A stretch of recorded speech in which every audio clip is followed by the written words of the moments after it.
এক যুবক এসে হাত পাতলো, বিষ্ণু ইসলাম আমার কিছু দেন। নবী বললেন, তুমি তো শক্ত সামর্থ্য মানুষ, বাসায় কি আছে বলো। সে বলে, আমার বাড়িতে একটা পানি খাওয়ার জগ আছে আর একটা চাদর আছে। বিষ্ণু ইসলাম বললেন, নিয়ে আস। সে নিয়ে আস। এবার বিষ্ণু ইসলাম চাদর আর জগ দুইটা নিয়ে সাহাবাদেরকে বললেন, মাইয়াশতারি হাযাইন, কে কিনবে। রাসূল সাল্লাল্লাহু আলাইহি ওয়াসাল্লাম তার চাদর আর জগটা নিলামে তুললেন, এই কে কিনবে।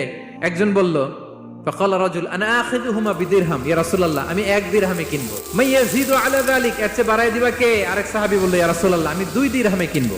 2 দিরহাম, 2 দিরহাম, 2 দিরহাম, আর বাড়ে না। বিষ্ণু সাল্লাল্লাহু আলাইহি ওয়াসাল্লাম তার কাছে 2 দিরহাম দিয়ে বিক্রি করে দিলেন।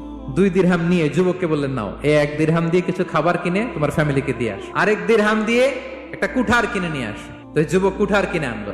বিষ্ণু সাল্লাল্লাহু আলাইহি ওয়াসাল্লাম ওনার মোবারক হাতে, বরকতময় হাতে ওই কুঠারে একটা হাতল লাগাই দিলেন। এবার বললেন, যাও জঙ্গলে যে কাঠ কেটে লাকড়ি বেচে জীবিকা নির্বাহ করো, সামনের 15 দিন আমার সামনে যেন তোমার ঘুরঘুর করতে না দেখি।